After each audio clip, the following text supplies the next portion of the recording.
Boa tarde a todos, sejam bem-vindos ao 21º Encontro Virtual de Participantes e Assistidos do Plano Embraer-Prev. Mais uma vez, nós agradecemos aqui a participação de vocês. Antes de iniciar o nosso encontro, eu tenho aqui alguns avisos importantes. Então, nosso evento inicia-se agora às 14 horas e tem previsão de encerramento às 16 horas. As perguntas vocês podem mandar por meio do chat, nós responderemos no final das palestras e também disponibilizaremos uma pesquisa de satisfação. E é muito importante a participação de vocês, que é por meio da pesquisa que nós conseguimos capturar as impressões de vocês, o que nós precisamos melhorar, o que vocês gostaram. Então, é muito importante, participem. É isso, eu vou passar a palavra agora para o Eléo. Mais uma vez, sejam bem-vindos. Eléo, por favor. Olá, boa tarde a todos, tudo bem? Novamente uma satisfação a gente estar participando, né, promovendo esse novo encontro virtual, né, de participantes assistidos, que já é o 21º encontro, né? É sempre uma grande oportunidade a gente poder falar para os nossos participantes assistidos, compartilharmos informações sobre o plano, sobre a Embraer-Prev, sobre a gestão, e também falarmos sobre educação previdenciária, que é uma coisa muito importante que cada vez mais, né, tendo em vista todas as questões, inclusive tributárias, né, que envolvem a nossa vida como contribuinte, não só do plano Embraer-Prev, mas também de impostos, enfim, todas essas questões que hoje em dia estão cada vez mais presentes na nossa vida como cidadãos. Eu vou compartilhar rapidamente a programação de hoje. Nós temos uma agenda aqui, só um minutinho.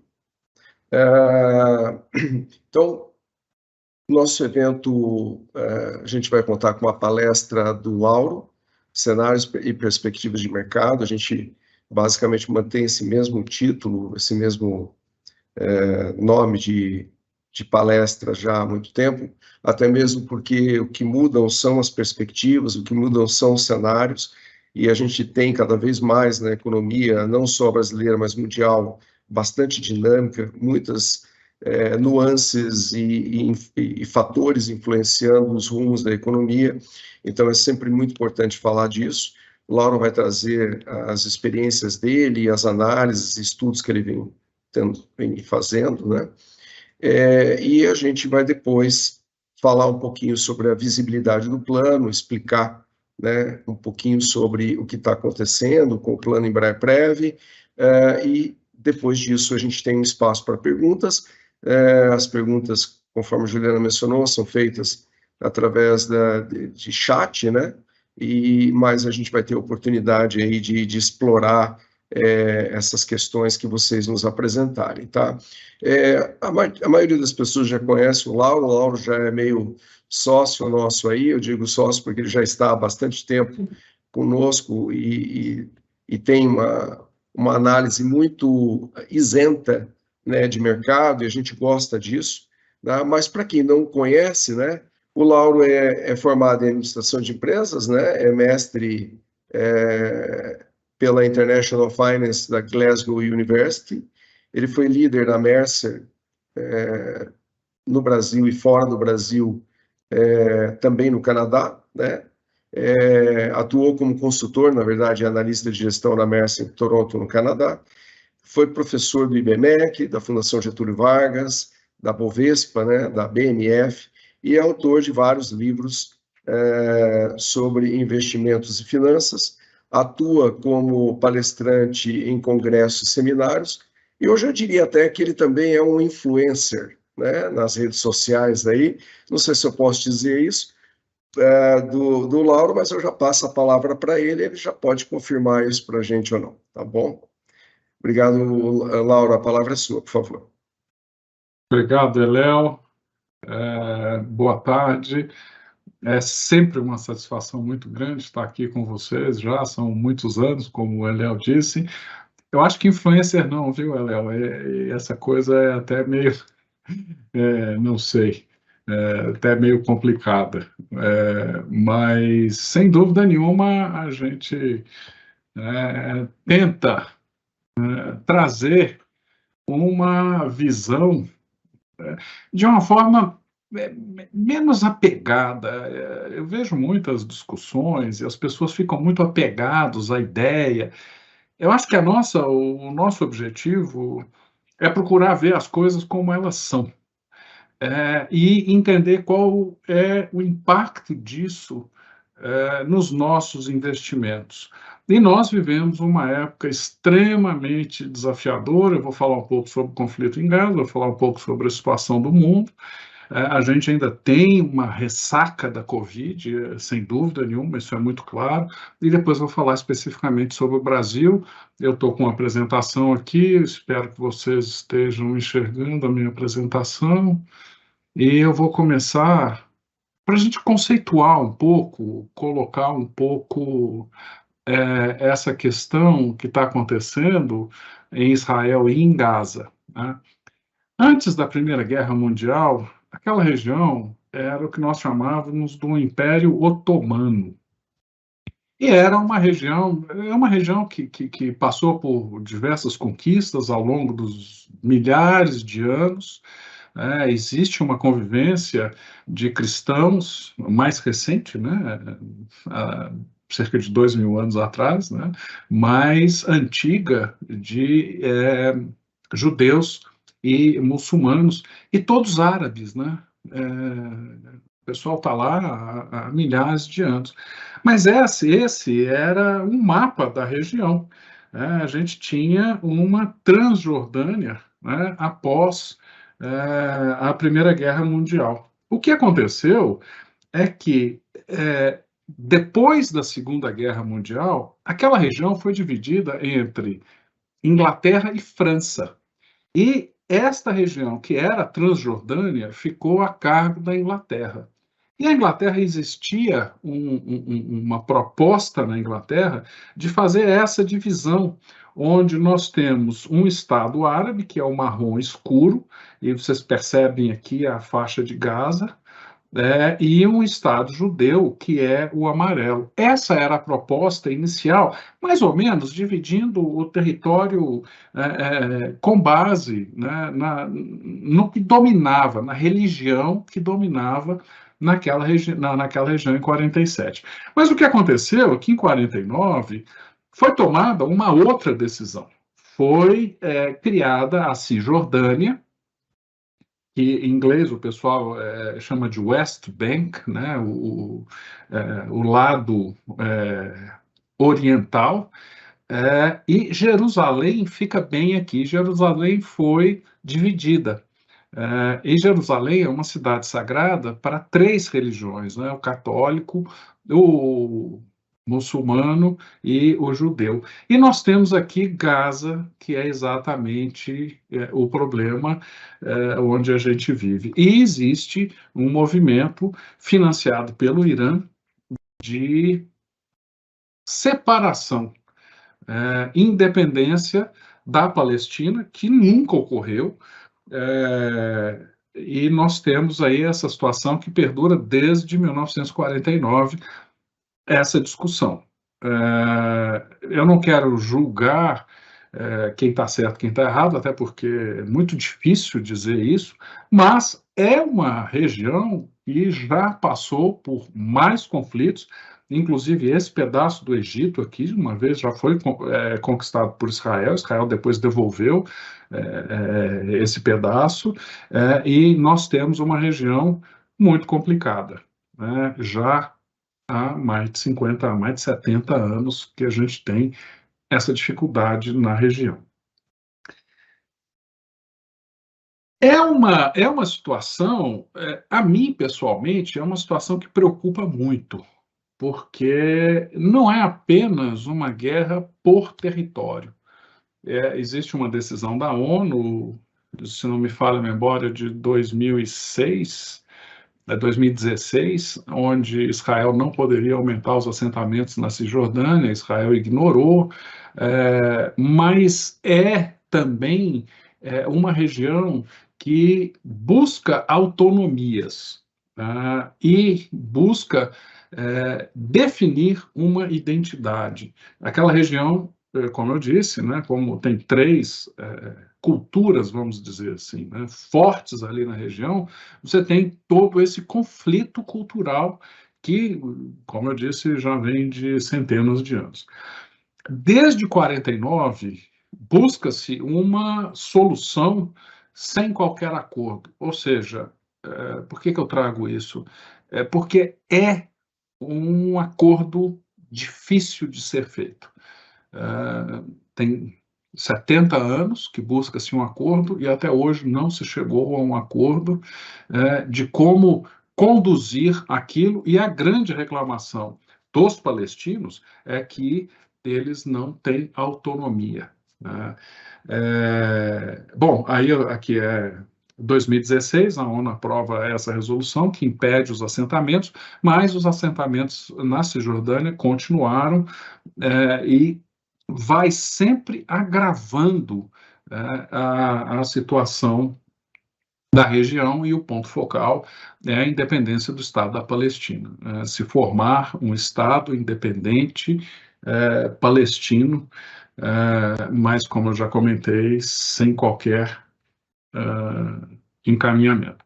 Qual a minha principal fonte de preocupação? A minha principal fonte de preocupação é como o Irã se posiciona nesse conflito. O Irã, ele é apoiado pela União Soviética, desculpa, pela Rússia. Eu estou falando tanto de história que a cabeça da gente volta. Ele é apoiado pela Rússia e pela China. Tem dinheiro, o Irã tem dinheiro pela exportação de petróleo. Ele não exporta petróleo para o mundo ocidental, mas a China compra petróleo iraniano. E o Irã, ele mantém a causa árabe na região sempre financiada. Por quê? Porque ele quer o fim do Estado de Israel e a implementação do Estado da Palestina. Em 2006, o Hamas ganhou as eleições na Palestina, o Fatah sai do governo daquela fatia e nunca mais teve nenhuma eleição na Palestina. A Palestina ficou na mão do Hamas até hoje, e o Hamas controla.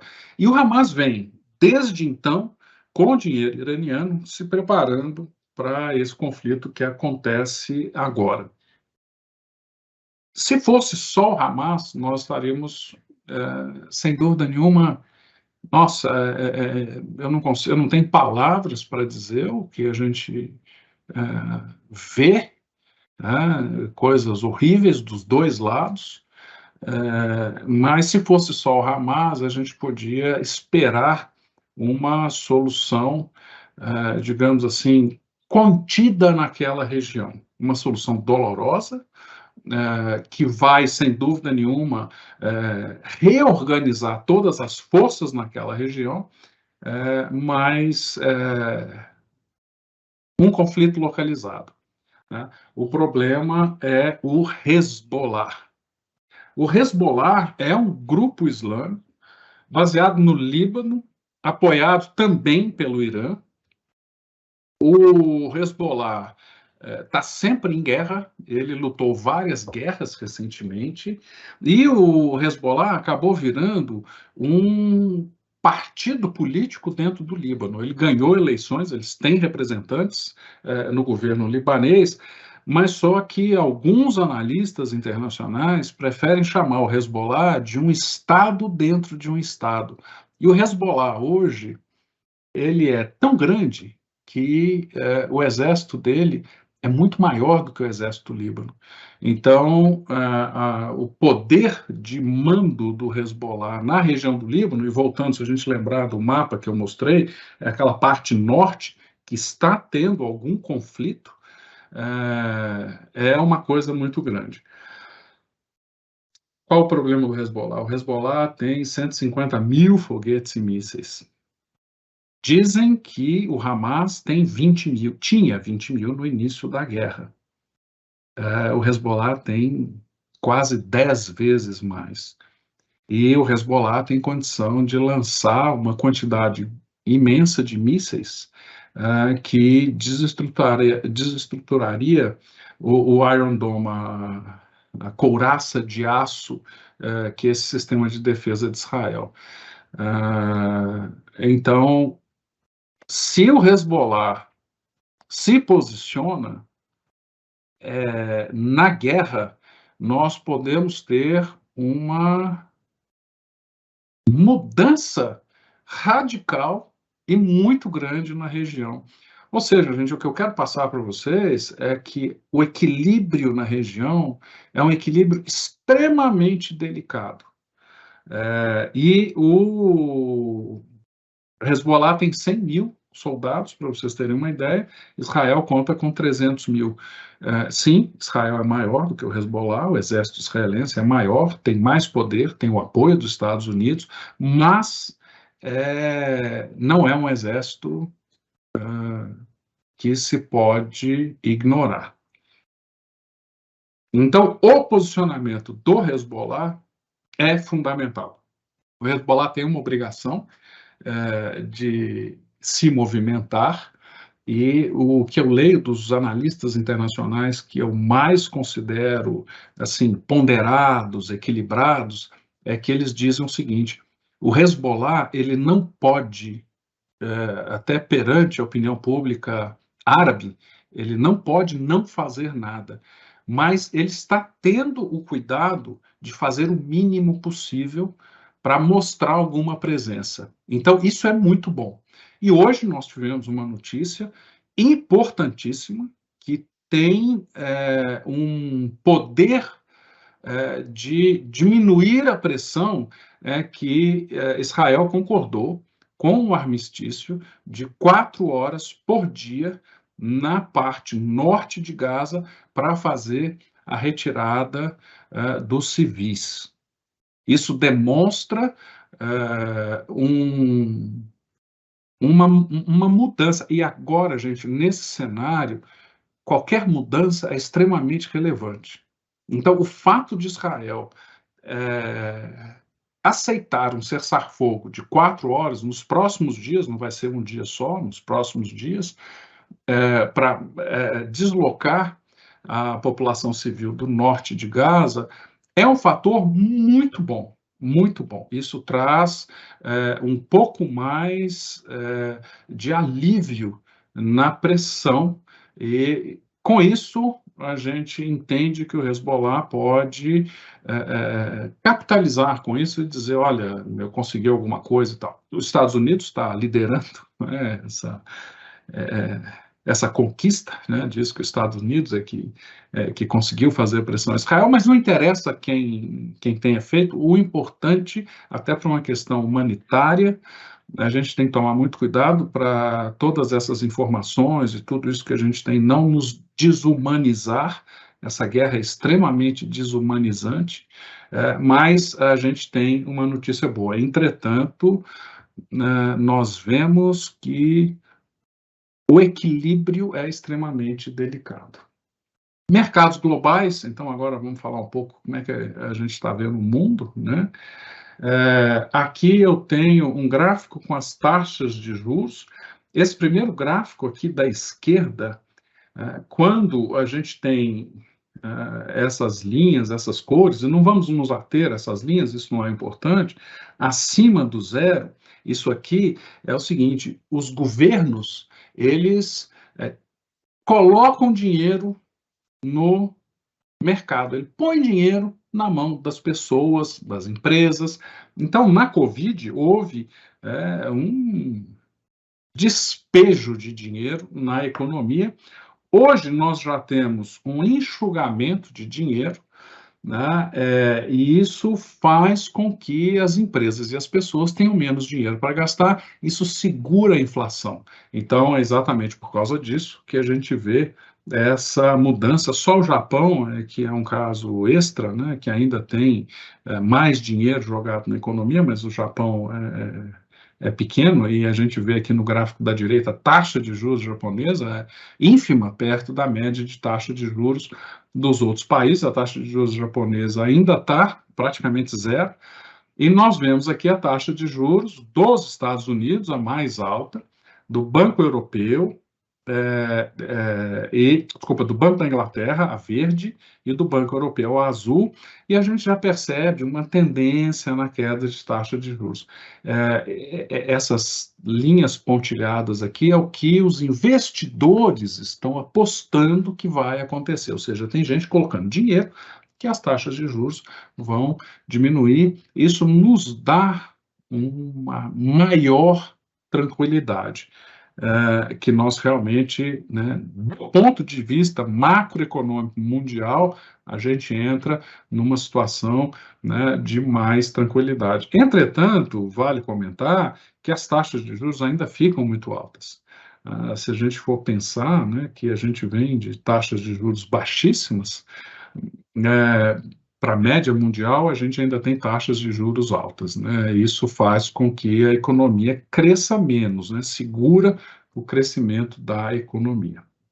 Zona do euro, nós temos aqui uma situação muito interessante, porque uma coisa que foi marcada, né, nessa última década foi uma redução na taxa de desemprego, mais pessoas com trabalho, sem um aumento dos salários. É muito interessante, porque a gente ficava pensando, gente, é um efeito muito incomum, porque mais pessoas arrumam emprego, mas o salário não sobe.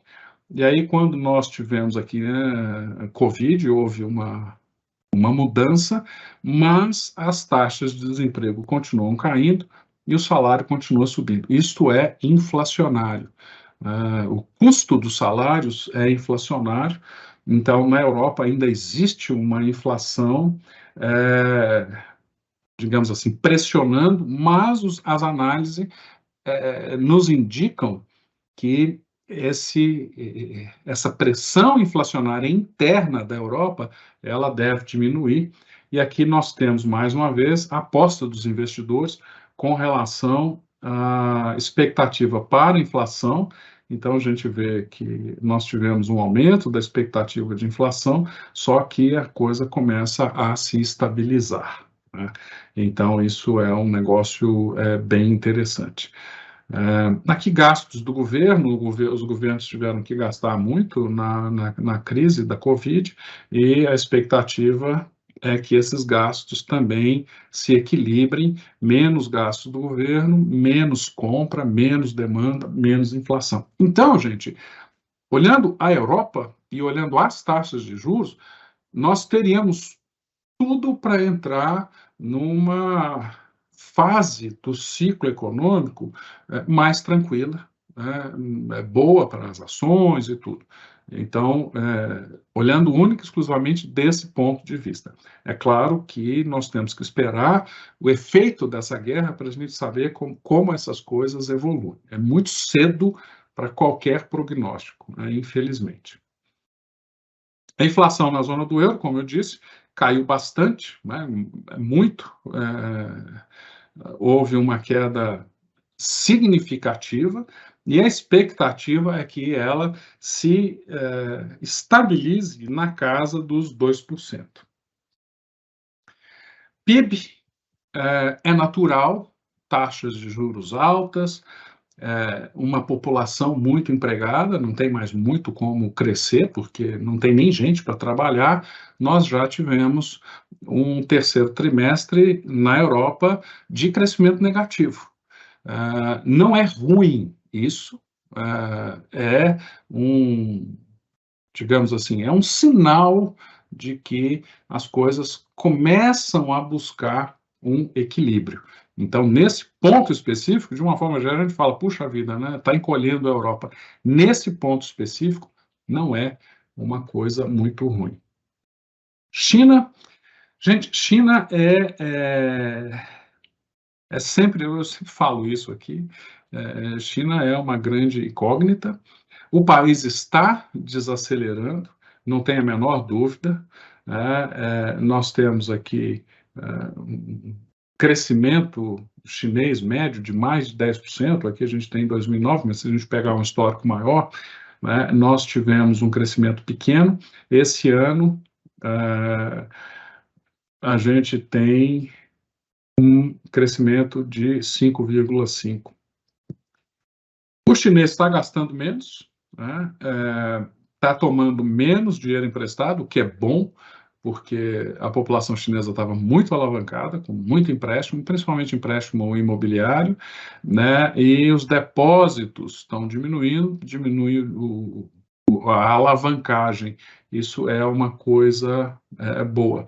Né? E aqui nós temos a riqueza, né, medida em termos de ações. A Bolsa Chinesa tem caído desde 2021 e os preços dos imóveis também caem. E este é um outro grande problema. E a gente tem aqui uma queda importante, porque muitos chineses compraram imóveis e alguns chineses compraram imóveis para investir. E lá você paga, vamos supor, num imóvel de R$100 mil, você paga R$10 mil de entrada e financia R$90 mil. Se o preço do imóvel cai 10%, você perde todo o seu dinheiro. Mesma coisa que aconteceu nos Estados Unidos com a crise do subprime. Então, e o governo chinês, ele deu muito incentivo para a construção imobiliária. Construção imobiliária, a gente diz na economia que ele tem um efeito multiplicador muito grande, porque ele contrata muita gente, paga muito salário, compra aço, compra cimento, compra materiais de acabamento. Então, o efeito de crescimento na economia que a construção civil traz é muito grande, e a China tem usado, né, principalmente nos últimos 15 anos, esse efeito para aquecer a economia local. E o que a gente percebe é que essa ferramenta não está mais disponível e é um risco, inclusive. Então, o desafio do governo chinês para fazer a economia daquele país lá crescer está aumentando cada vez mais. A gente não deve esperar um grande crescimento na China. Estados Unidos. Bom, Estados Unidos é bem interessante. Nós tivemos aqui um alto emprego, Covid, recuperou, e nós temos o desemprego nos Estados Unidos bem abaixo da média, né, de longo prazo, que é 6,2%. Estados Unidos está com algo abaixo de 4% de desemprego.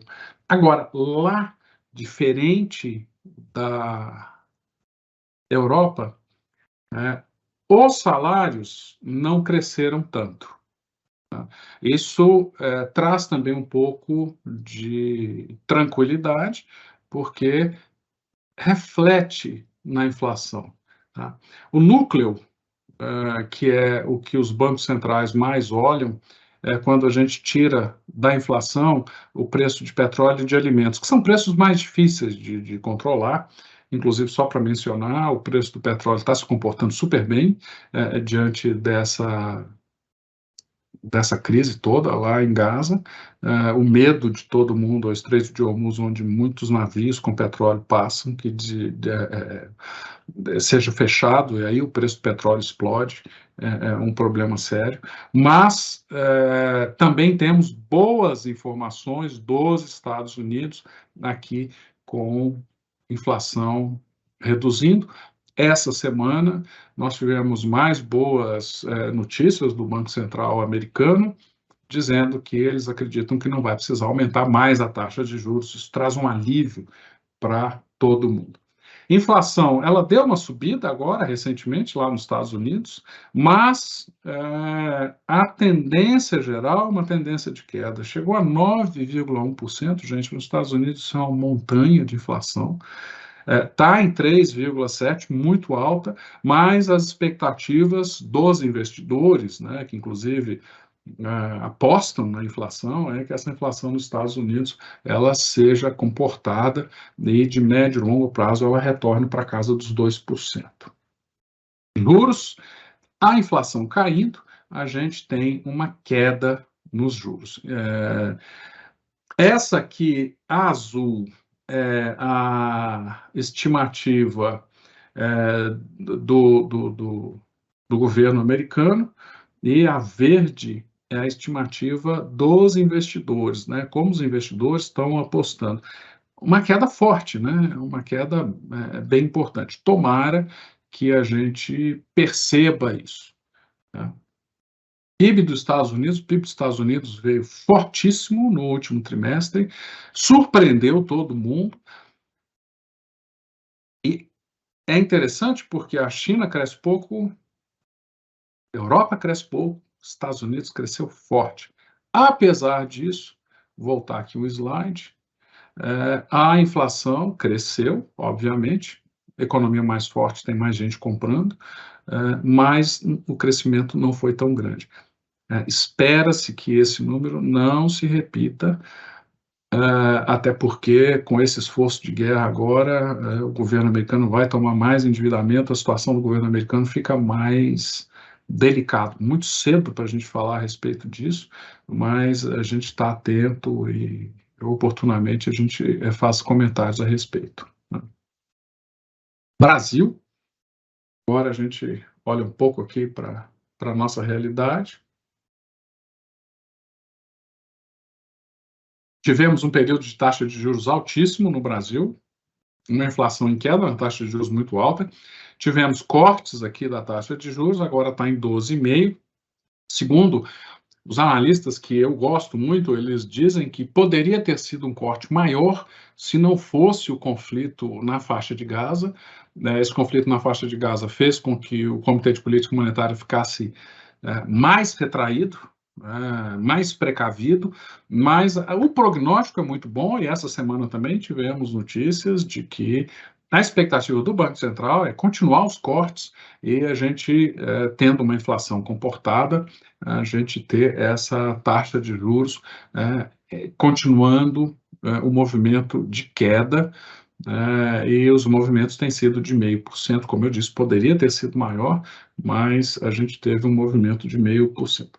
Inflação, tivemos uma redução importante na inflação, uma alta mais recente, mas a expectativa é que essa inflação continue saindo. Saiu ontem dados de inflação no atacado, veio um pouco mais alto do que eu esperava, mas não muito, né? Pouca coisa, isso é normal, essa flutuação da inflação é normal, mas a tendência da inflação continua sendo uma tendência de queda.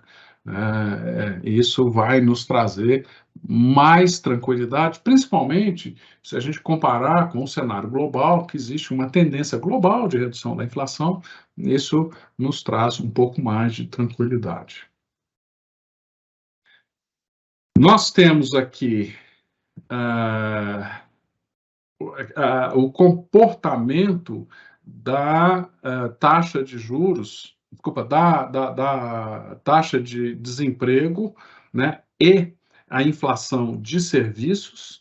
Então, nós percebemos aqui que a inflação de serviços, né, o custo dos salários, basicamente, né, ela é bem mais alta, mas ela já reduziu, e se a gente tira os serviços que mais oscilam, ele está praticamente acompanhando.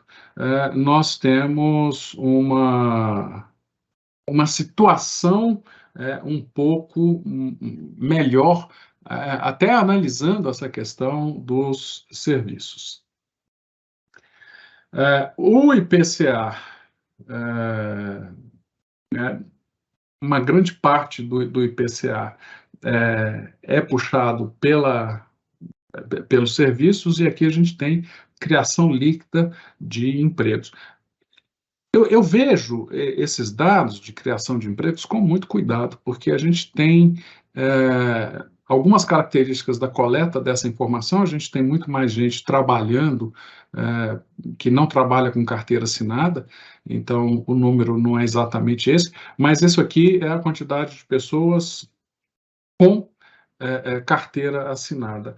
E o interessante é que quem mais contrata é serviços. A gente teve uma força na agropecuária no início do ano, com uma safra excelente, e a gente tem aqui serviços, que inclusive explica um pouco a inflação de serviços, né?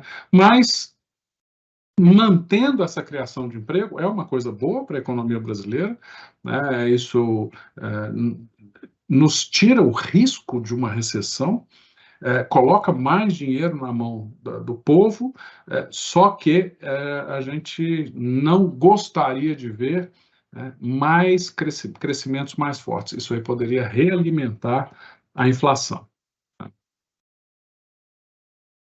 Atividade do comércio, o comércio sentiu bastante. Essa semana a gente teve um pouco de notícias melhores com relação ao comércio, mas nós temos aqui, principalmente no varejo ampliado, né, que inclui material de construção e veículos, a gente teve uma retração maior.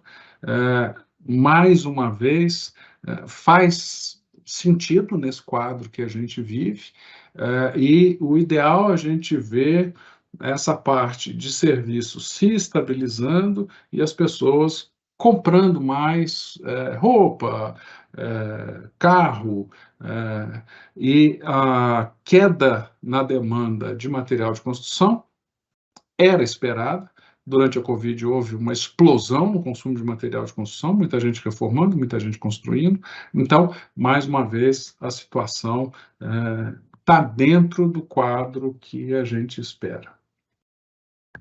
Eu vou estar aqui até o final com vocês. Se vocês quiserem mais algum comentário, eu estou à disposição. Mas, para terminar, eu gostaria de chamar a atenção para algumas coisas, né? Israel, quais são os caminhos que a gente deve perceber? Existe uma troca de, digamos assim, agressividades entre Israel e Hezbollah, natural, não poderia ser diferente. Mais uma vez, se o Hezbollah entra na guerra, a situação de Israel se complica demais, muito complicado. Os Estados Unidos, a Inglaterra, vão ser chamados a gastar mais dinheiro com Israel, sendo que eu não comentei, mas nós tivemos a Câmara dos Deputados norte-americanos sem líder, parada, assumiu um líder republicano da turma do Trump, e que disse que vai apoiar a Ucrânia, vai gastar mais dinheiro, vai mandar mais dinheiro para Israel. Se o Hezbollah entra, esse dinheiro é pouco. Vai precisar de muito mais apoio, Israel vai precisar de muito mais apoio, e os Estados Unidos vai fazer um esforço, os Estados Unidos e Inglaterra principalmente farão esforços e vão gastar muito dinheiro. Então, Yoav Gallant, que é o ministro da Defesa israelense, mandou um recado claro para o Hezbollah. Se o Hezbollah entra na guerra, Israel será muito forte. E eu, pessoalmente, acho que o que Israel tenta demonstrar com o conflito em Gaza é a sua determinação em combater. Eu tive, durante muito tempo, intrigado por que Israel bombardeou Gaza com tanta intensidade. E depois que eu li essa notícia com essa informação, o que me ocorreu foi o seguinte: Israel está querendo demonstrar que eles vão endurecer o máximo que eles podem, eles têm o apoio dos Estados Unidos e eles não estão ligando muito para o que os outros países acham. Inclusive, gente, se a gente pode dizer se há um perdedor nesse conflito, na minha opinião, mais uma vez, eu estou me colocando aqui muito pessoalmente hoje, porque eu acho que é um momento extremamente difícil, em mais de 40 anos de profissão, eu acho que eu nunca vivi uma situação como essa, apesar de ter passado por várias guerras, inclusive a Guerra do Golfo, que foi uma guerra também muito ruim, mas a postura de Israel assustou. E eu acho que é exatamente isso, é um recado de Israel para o Hezbollah. A guerra em Gaza deve ser longa e difícil, é uma região altamente construída, muitos locais para atiradores de precisão, os snipers, se esconderem, e muitos túneis. Então, é uma guerra complicada e não acreditamos numa solução de curto prazo. Essa semana, mais uma vez, tivemos a informação, não está aqui, mas vale a pena trazer essa informação, que Israel diz que, ao final da guerra, Israel vai controlar Gaza. Precisamos ver quais são as implicações de médio e longo prazo disso. Não vai ser uma situação tranquila, porque vai colocar mais pressão em cima da posição palestina. Então, mais uma vez, a gente tem uma situação complicada. Se o Hezbollah muda de posição, as consequências, é impossível dizer quais são as consequências se o Hezbollah muda de posição e resolve entrar na guerra.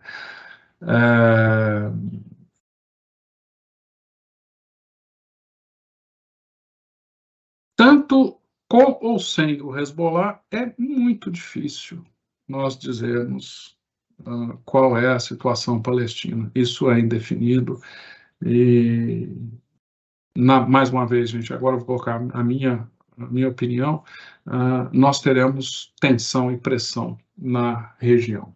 Tá? Como eu disse, o equilíbrio mundial está muito delicado, a situação de Israel é extremamente complicada, o conflito na Ucrânia fica esquecido, isso é bom para a Rússia, mas a coisa lá não está boa, os ucranianos estão perdendo espaço, é uma situação que ainda pode trazer complicação. É interessante porque essa guerra trouxe Estados Unidos, apesar de não ser uma coisa clara, as informações e o que a gente pode pesquisar a respeito das declarações, me parece que trouxe uma posição onde Estados Unidos e China, pela primeira vez, trabalham em conjunto para manter o Irã calmo. A China tem um poder muito forte sobre o Irã. Como eu disse, a China é o principal comprador do petróleo do Irã. Então, é importante. Com a China encolhendo, né, não é interessante para a China um conflito mundial. O conflito mundial pode reduzir o comércio mundial e isso vai trazer mais problemas para a China. Então, isso realmente dá poder aos Estados Unidos e colocar pressão sobre a China. Rússia é complicado, como eu disse, a coisa na Ucrânia continua e a gente tem o foco na faixa de Gaza. Infelizmente, a gente tem tido muito pouca informação sobre o andamento da situação ucraniana. A Europa, se não fosse as guerras Ucrânia e Gaza, eu diria que a Europa está preparando para entrar numa fase melhor do ciclo econômico. Tá?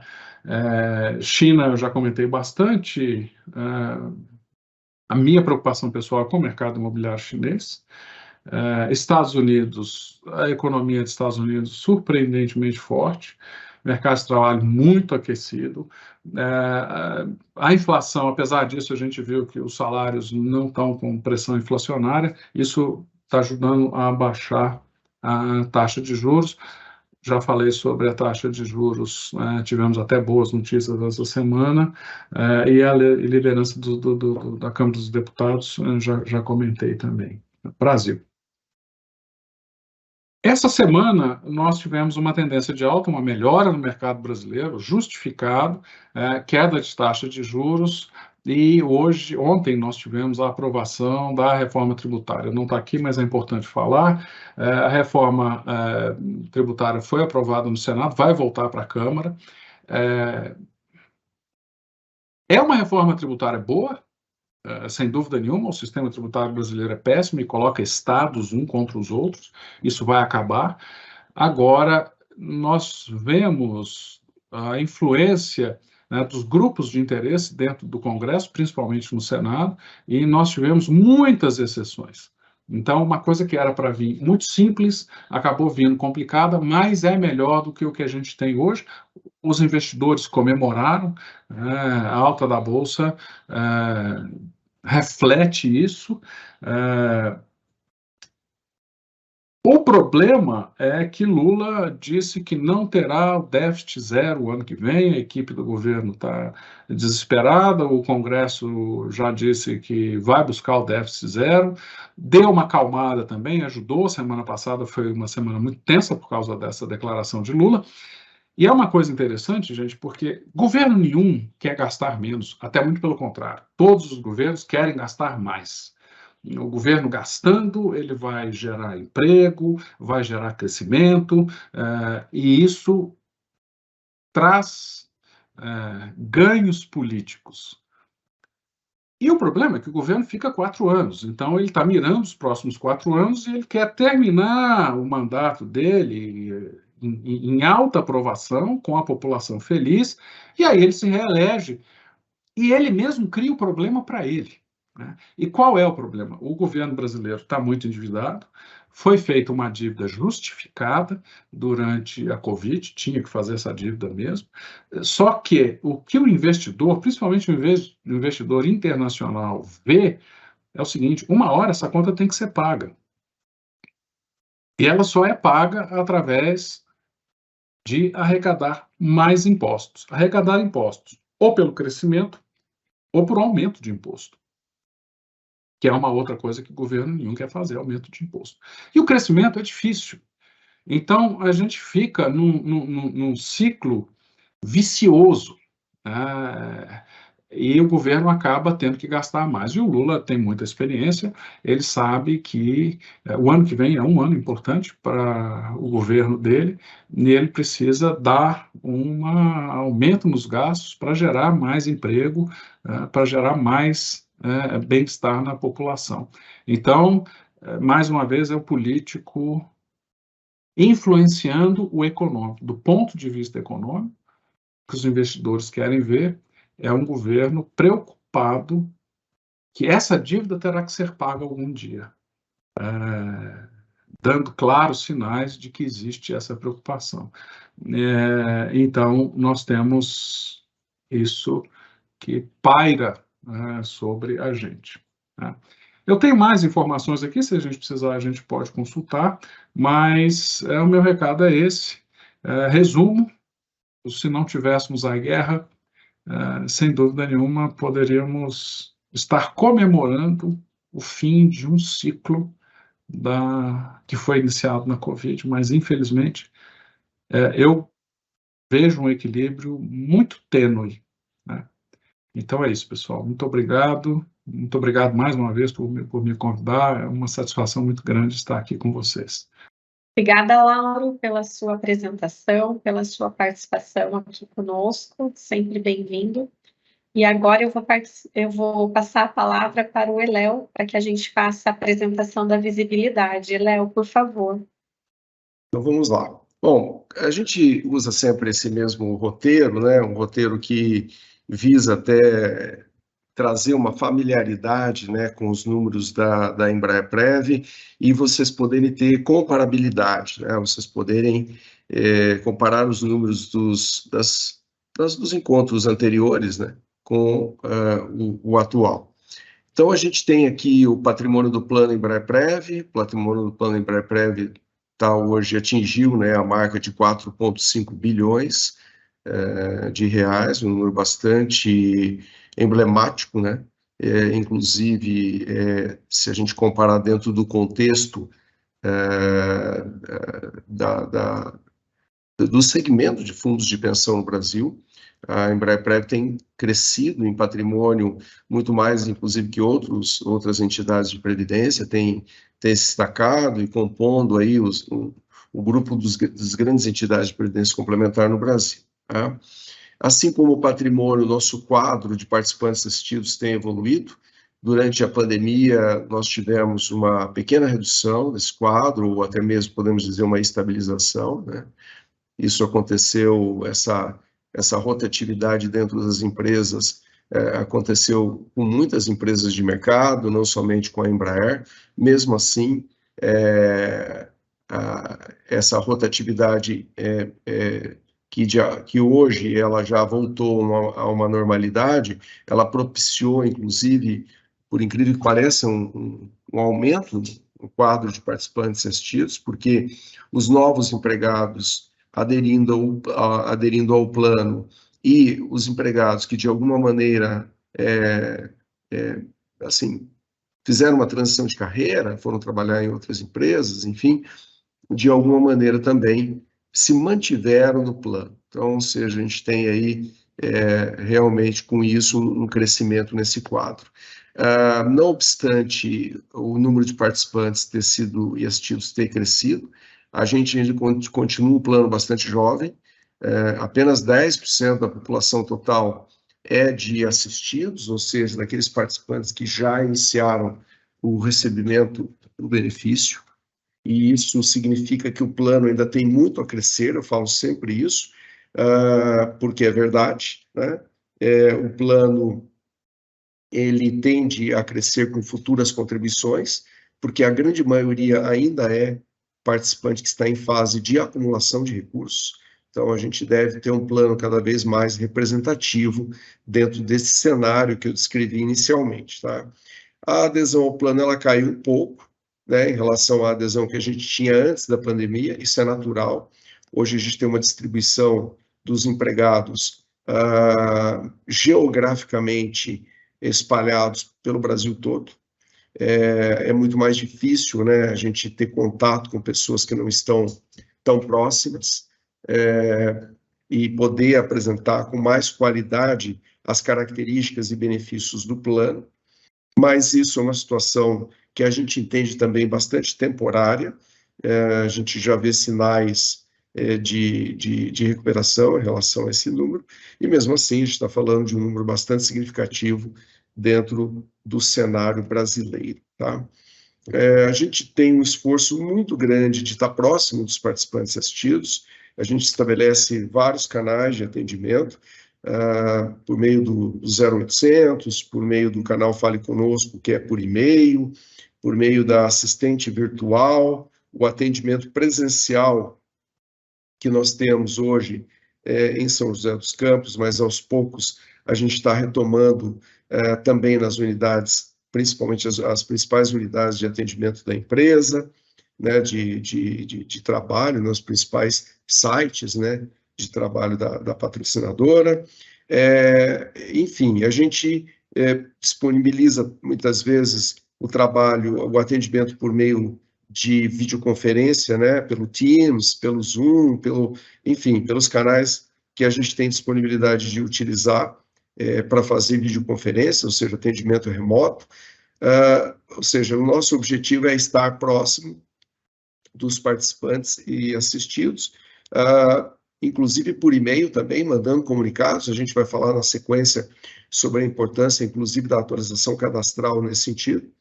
E mesmo sendo plano jovem, a gente já paga 158 milhões de reais em benefícios todo ano, que é um número bastante significativo.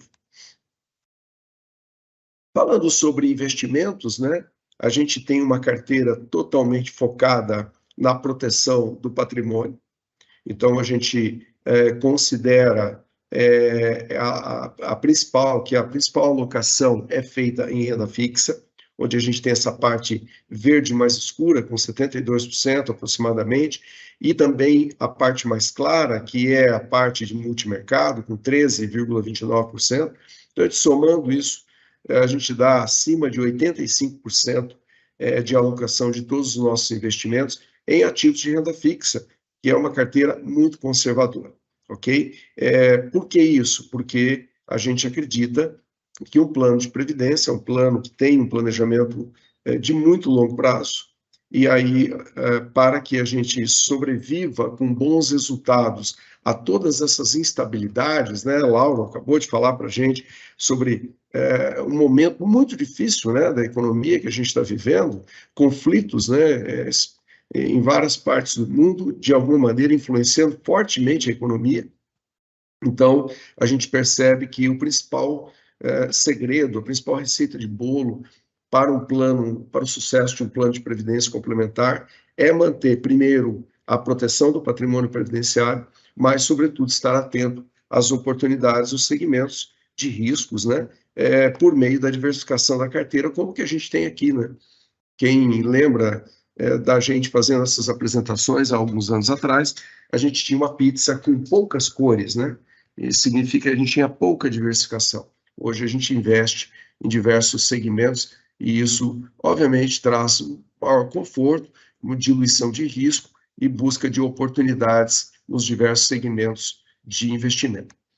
Aqui a gente tem a abertura por perfil, então a gente observa perfil conservador 100% em renda fixa tradicional, nem mesmo o multimercado ele participa, embora o multimercado seja renda fixa também, mas é uma renda fixa que está a mercado e de alguma maneira sofre um pouco mais com as oscilações do mercado, principalmente de juros, né? Mas também questões fiscais. Então a gente vê perfil convencional e arrojado, buscando uma pitadinha a mais de risco, sobretudo em renda variável, onde a gente tem uma alocação relativamente conservadora dentro do, se a gente comparar com esse tipo de alocação no mercado, mas por quê? De novo, pensando numa estratégia de investimento voltado para um plano de previdência complementar, onde se espera que no futuro as pessoas vão buscar a renda mensal de aposentadoria. Falando em perfis de investimento, então, os nossos 3 perfis, conservador, convencional e arrojado, todos sabem que esses perfis eles podem ser mudados mensalmente, é claro, por meio aí do aplicativo, por meio do portal de internet, né, do nosso site, mas não obstante a essa possibilidade, a gente sempre reforça e valoriza, né, que as pessoas analisem muito bem antes de fazerem mudanças, para não serem prejudicadas com essas diversas oscilações, instabilidades que o mercado proporciona. A gente tem tido um desempenho no ano razoável do perfil conservador, sobretudo se a gente considerar que nós tivemos deflação ao longo do ano. Lembre-se que grande parte da nossa carteira de renda fixa ela é indexada, indexada não é o termo, ela é bastante enfatizada, né, e bastante alocada em perfis, em ativos vinculados à inflação, indexados à inflação, principalmente IPCA mais alguma coisa. Então, na medida que você tem, em boa parte do ano, a gente teve aí, pelo menos 3, 4 meses, um efeito muito forte de inflação baixa, sobretudo por conta daquelas questões dos combustíveis, isso de alguma maneira também interferiu na rentabilidade nominal maior, né, do conservador, embora a parte real, que é a parte que está garantida com os investimentos, sobretudo aqueles marcados a vencimento, ela se manteve estável. Então a gente tem tido aí esse resultado em 2023, nos últimos 12 meses, um resultado muito próximo do que a gente obteve em 2022. Então, a gente pode dizer que a rentabilidade do perfil conservador é bastante satisfatória dentro desse cenário bastante conturbado. Por outro lado, a gente vê o convencional arrojado capturando uma parte dessa renda fixa, mas, sobretudo, influenciados pela grande oscilação, né, de renda variável.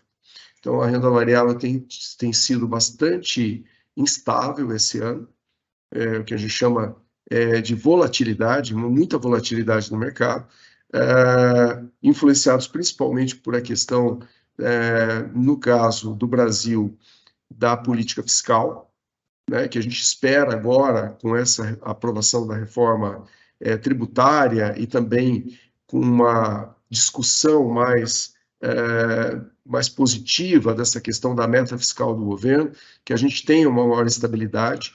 Isso vai influenciar principalmente os papéis de longo prazo. Os papéis de longo prazo da nossa carteira, com vencimentos mais longos, 2050, 2045, 2060 e 2055, são fortemente influenciados por esse lado fiscal. Então, a gente espera um ambiente mais estável, né, no que diz respeito à questão da meta fiscal pelo governo, e com isso a gente vai ter maiores oportunidades de ganhos aí nesses segmentos, tá? A gente gosta muito de falar sobre longo prazo. Uma entidade de previdência complementar, ela vive e pensa longo prazo diariamente, e este gráfico ele traz a rentabilidade dos nossos perfis desde a fundação do plano Embraer-Prev, em abril de 99, até agora. Então, a gente pode perceber que, não obstante todas as oscilações que a gente vem passando ao longo dos anos, a rentabilidade líquida média anual, ela se mantém bastante estável, né? E se a gente fizer uma média ponderada aqui de todos esses perfis, a gente teria algo como INPC, inflação, mais 6% ao ano durante todo esse período, o que é um resultado bastante satisfatório para um plano de previdência que tem outros incentivos, inclusive essa parte tributária do governo, né? A parte de benefício fiscal que o governo oferece, questões relacionadas que eu sempre menciono também, ITCMD, então o plano também como um instrumento de sucessão, mesmo com tudo isso, com esses incentivos todos, contrapartida da empresa, quando a gente está na fase de acumulação, ainda empregado na empresa, patrocinadora, não obstante isso, a rentabilidade não faz feio, ao contrário, traz um resultado satisfatório também. Falando em conceitos, né, e comportamento, a gente tem uma dica legal para falar para vocês, que é essa questão de atualização cadastral. A gente soltou uma campanha bastante, com muita ênfase nisso, no mês de agosto, onde a gente pediu para que todos os nossos participantes fizessem os seus cadastros, né, colocassem lá o seu e-mail, colocassem lá o seu telefone. A gente tem utilizado muito esse canal de contato, mandando peças de comunicação, avisos, lembretes, né? A gente sempre tem novidades, a gente está mandando resenhas semanais com notícias do mercado, então, toda semana, na sexta-feira, no final de semana, a gente manda essas resenhas, mas a gente percebe que ao mandar isso, né?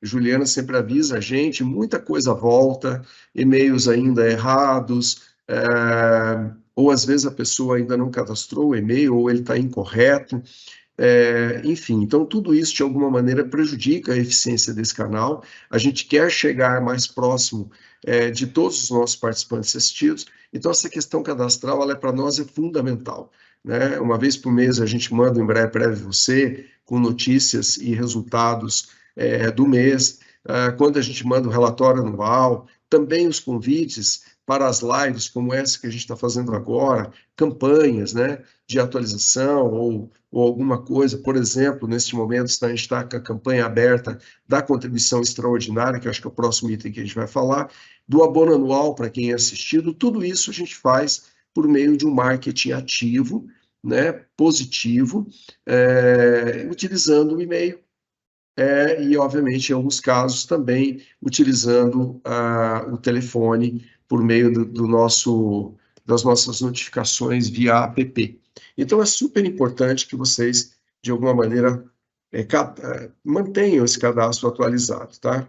Eu mencionei sobre a campanha de contribuição extraordinária, nós estamos com uma mensagem grande lá no nosso portal, divulgando, a gente também mandou uma mensagem por e-mail, e é super importante lembrar algumas oportunidades que a gente tem, né?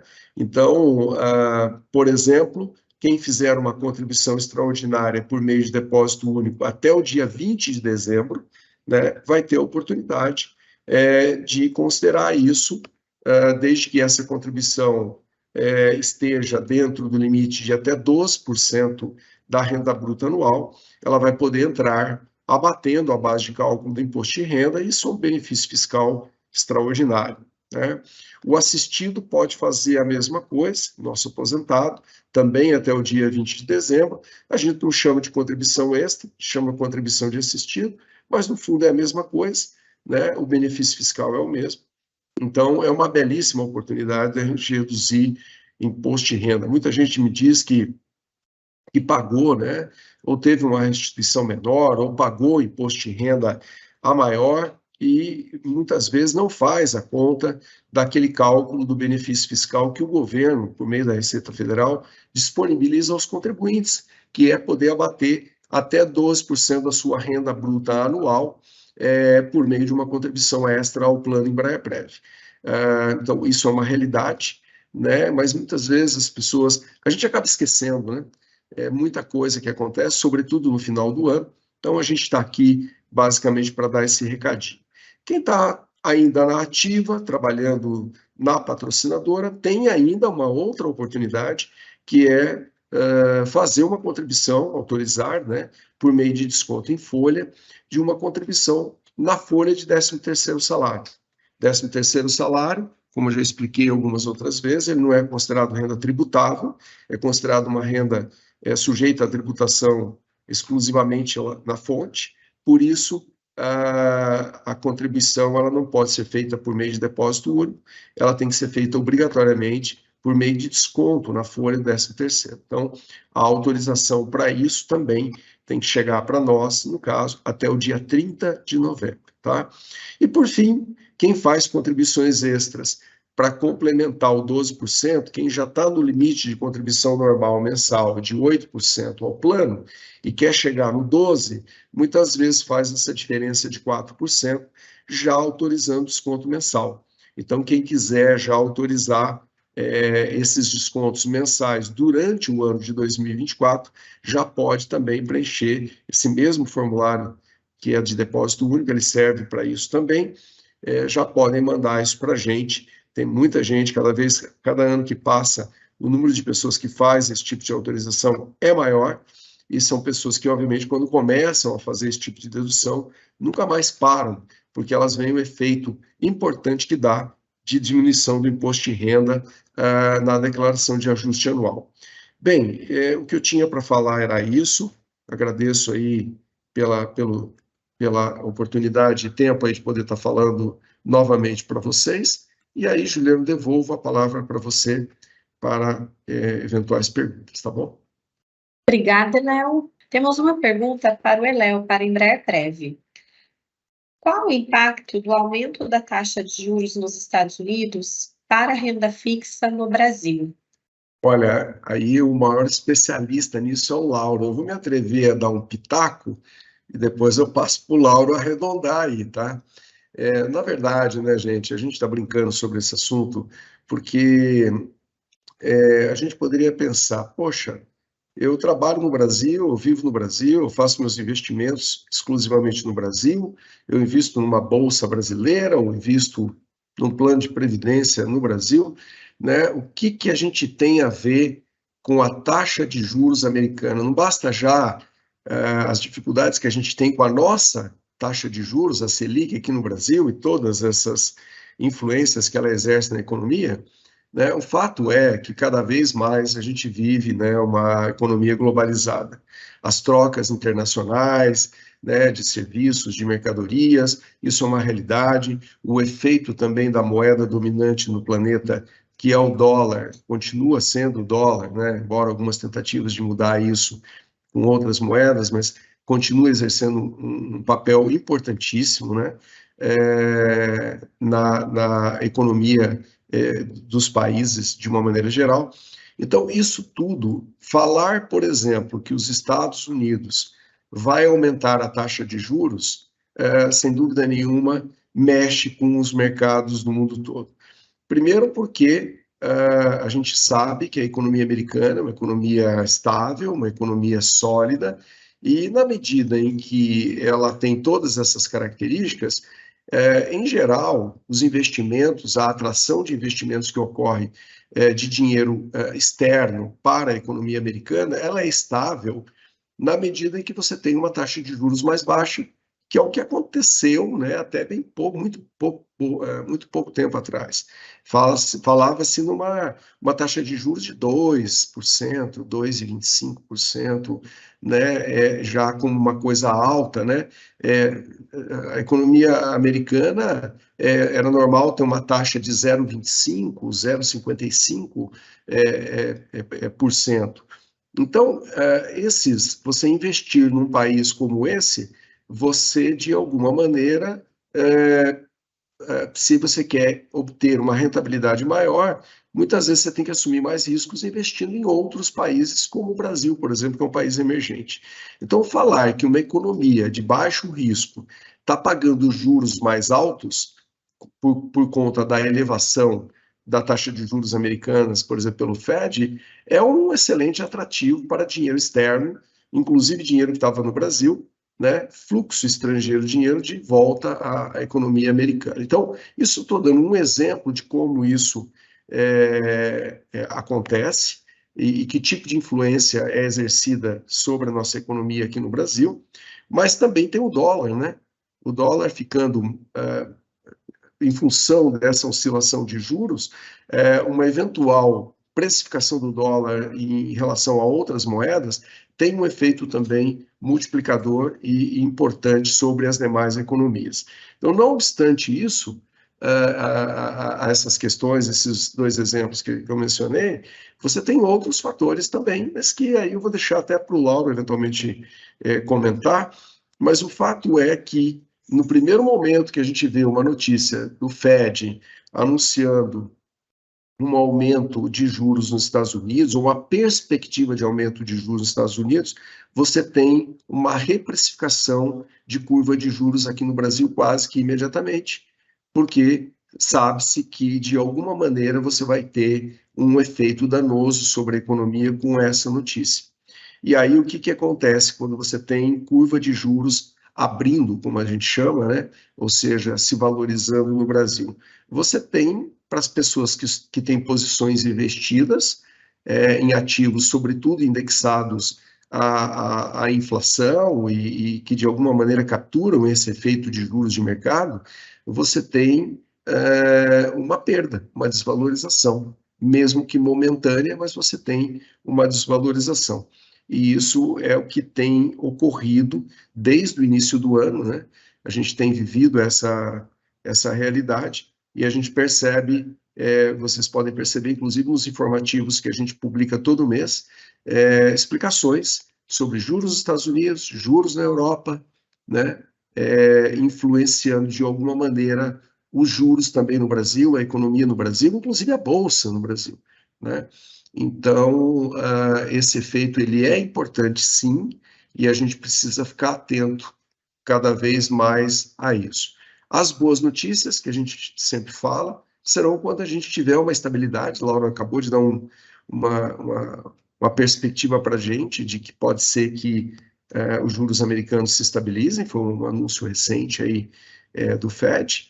Essa seria uma excelente notícia. Uma notícia melhor do que essa seria de que eles viessem baixar esses juros. Sem dúvida nenhuma, a gente teria um efeito imediato no Brasil, né? Com valorização de bolsa, talvez até com fechamento de curva de juros também no país. Ou seja, essa seria uma notícia muito boa para o país e para a valorização das nossas carteiras, sem dúvida nenhuma, tanto de renda fixa como de renda variável. Laura, por favor, se você puder complementar. Olha, Léo, não sei se eu tenho muito mais para falar, não, você já explicou tão bem. Eu acho só que, só para complementar, hoje, qualquer brasileiro pode abrir uma conta em dólar. Eu vivo recebendo um anúncio de banco para abrir conta em dólar. Então, quando sobe a taxa de juros lá nos Estados Unidos, é competição por dinheiro. O meu dinheiro que está aqui aplicado lá no Tesouro Direto, eu posso tirar do Tesouro Direto, mandar para os Estados Unidos e aplicar lá e ganhar 5% em dólar. Então, a competição pelo dinheiro é gigantesca. E aqui no Brasil não era assim, hoje o dinheiro não tem fronteira, o dinheiro não tem bandeira, o dinheiro tem interesse. E se eu acho que lá eu vou estar mais protegido e vou ganhar bem, eu levo meu dinheiro para lá, eu recebo direto anúncio aqui da XP, do Inter, do Itaú, para abrir conta em dólar. Hoje está muito fácil. Então, para nós atrairmos o dinheiro, para a gente ir lá no Tesouro Direto e comprar, investir lá no Tesouro Direto, a gente tem que ter uma taxa de juros gorda, senão eu vou para os Estados Unidos, né? Eu acho que é só isso mesmo. Obrigada, Lauro. Temos uma pergunta aqui agora para o Lauro. Vale a pena fazer investimento em dólar nos Estados Unidos? Por exemplo, o Banco Nômade oferece isso. Emendou a pergunta, né? Vale a pena? O que a gente tem que pensar é o seguinte: para uma pessoa de classe média aqui no Brasil, os meus gastos eles estão ligados ao real, não estão ligados ao dólar. Tudo bem, tem a gasolina, algum produto importado, alguma coisa assim, mas a maioria das coisas está ligada ao dólar. Segundo algumas pessoas que eu respeito, né, opinião, o real podia estar valendo mais, o dólar podia estar aí na casa de 4,50, 4,60. Então, tirar o dinheiro do Brasil vai te dar mais proteção, sem dúvida nenhuma, porque no caso de uma guerra ampliada, o dólar vai se valorizar, ele é uma moeda de proteção, então muitas pessoas de vários países vão levar o dinheiro para os Estados Unidos. Agora, se você for pensar no médio e no longo prazo, é um risco, porque você vai deixar de ganhar 12% lá no Tesouro Direto para ganhar 5% comprando um papel de 20 anos, de 15 anos lá nos Estados Unidos. Então, seu dinheiro vai ficar parado em dólar durante esse período, e esse investimento oscila, igual oscila no Tesouro Direto. Se vocês acompanham o Tesouro Direto, principalmente o investimento que a Léo falou, né, o Tesouro IPCA 2050, 2045, ele oscila de um mês para o outro 10%, ou seja, lá também é assim, oscila muito. Você pode até ter um rendimento negativo. E se colocar ainda mais a taxa de câmbio, existe um risco considerável, né? Então, tem um custo. A gente tem que olhar com cuidado. Hoje, com as notícias dessa semana, que a gente tem aí uma possibilidade de não escalada no conflito na faixa de Gaza, é menos interessante. Mas, mais uma vez, é uma visão de muito curto prazo. Eu não gosto de visão de curto prazo. Hoje em dia está muito difícil a gente ter uma visão de longo prazo. Mas a teoria diz que ter um pouco de dinheiro lá não é uma má decisão. Agora, um pouco, 10%, 15%, mais do que isso, para quem gasta em reais e o custo de vida em reais, paga condomínio, água, luz, supermercado em reais, eu acho que é arriscado. Temos mais uma pergunta para o Lauro. O momento brasileiro atual, diminuindo a arrecadação, aumentando a carga tributária e os gastos públicos superando o quanto é gerado no país na mesma toada, não representa um risco para que a nossa poupança seja corroída na mesma proporção? Esse é o ponto crucial. Uma pergunta muito oportuna, muito bem posta. É por isso que os investidores ficaram tão nervosos quando o presidente disse que não ia conseguir gastar a mesma quantidade de dinheiro que ia arrecadar. Esse que é o problema. Como a Léo colocou, quem tem horizonte de investimentos de longo prazo, é importante ter o dinheiro investido em alguma coisa que te protege contra a inflação. Historicamente, no Brasil, sempre que houve descontrole das contas do governo federal e governos estaduais, e a gente está falando dos principais estados da União, os maiores, né, nós tivemos um aumento de inflação. E a nossa inflação é uma inflação, não tá alta, mas ela pode subir muito facilmente. Inclusive, uma das críticas a essa questão é exatamente a inflação. por dois motivos. Primeiro, porque se o governo gasta mais, ele compra. Então, o preço do material de construção sobe, o preço da mão de obra sobe. Por quê? Porque ele está comprando, ele está demandando. É bom, aquece a economia. Eu já falei aqui várias vezes, em outras apresentações, que a inflação é como se fosse a temperatura do corpo. Então, se a gente está parado, nosso corpo está mais friozinho. Se a gente começa a fazer o exercício, o nosso corpo esquenta, mas vem o suor para diminuir a temperatura. Então, um pouco de inflação é bom, muita inflação é febre, é uma temperatura muito alta. Aí é complicado. E esse é o grande problema. Esse é o grande problema. Se o governo gasta muito, gasta mais do que ele ganha, o governo já deve. O governo já está devendo. Então, se ele ganhou 100 o ano que vem, se ele quer gastar 110, ele vai ter que tomar mais 10 emprestado. Então, ele vai ter que subir mais a taxa de juros, a inflação vai subir mais. Esse é o medo do investidor quando o presidente dá essa notícia. Se fosse por um período, se houvesse um compromisso de, no ano que vem, economizar e cortar o tamanho do governo, tudo bem, mas historicamente nós viemos com o governo gastando mais do que arrecada. Historicamente, desde que eu me lembro, com raríssimas exceções, inclusive o primeiro governo Lula foi um governo que gerou superávit, ou seja, gastou menos do que arrecadou, foi um dos poucos governos. Fernando Henrique Cardoso e Lula foram um dos poucos governos que nós tivemos uma arrecadação maior do que o gasto. Mas é exatamente essa a preocupação. Sim, você está certo ou certa, gera inflação e corrói a nossa poupança, o nosso dinheiro guardado. Por isso que as entidades de previdência complementar, os fundos de pensão, investem tanto em títulos que protegem dessa alta da inflação. Bom, temos uma pergunta aqui para o Eléo, para Embraer-Prev. Como está a implementação da verificação em 2 etapas por meio de token ao sistema da Embraer-Prev? Bacana. Pergunta apropriada também, que ajuda a gente talvez até dar uma resposta um pouco mais ampla.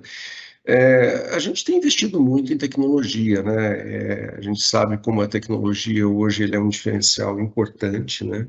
Na aproximação, na comunicação com os participantes assistidos e, sobretudo, no ganho de produtividade, né? Tornando os processos mais rápidos, ágeis.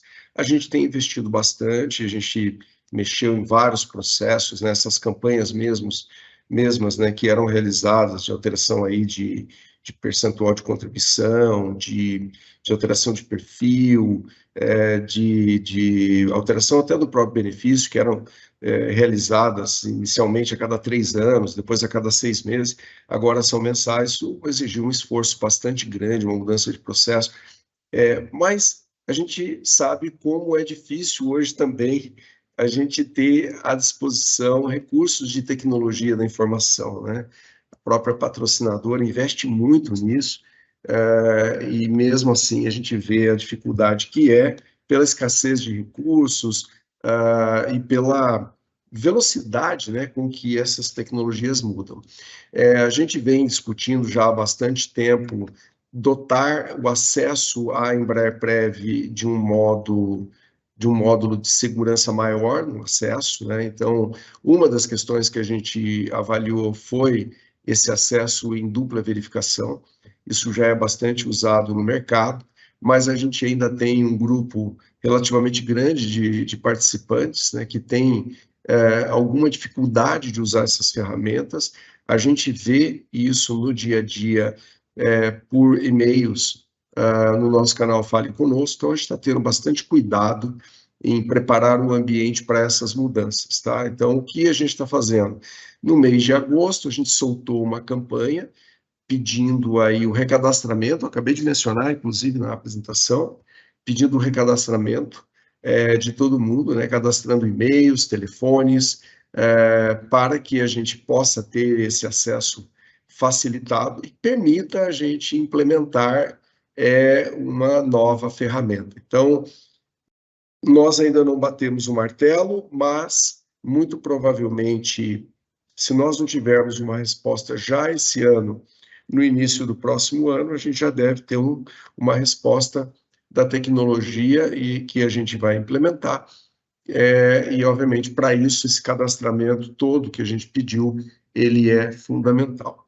Então, se não for o cadastramento, o acesso, né, por meio de 2 etapas de verificação de senha de acesso, vai ser algo parecido, né, mas em breve a gente vai estar disponibilizando, né? Se não for este ano ainda, falta pouco tempo para acabar o ano, mas como a gente já vem trabalhando há bastante tempo, a gente vai ter esse desdobramento aí já no início do próximo ano, tá bom?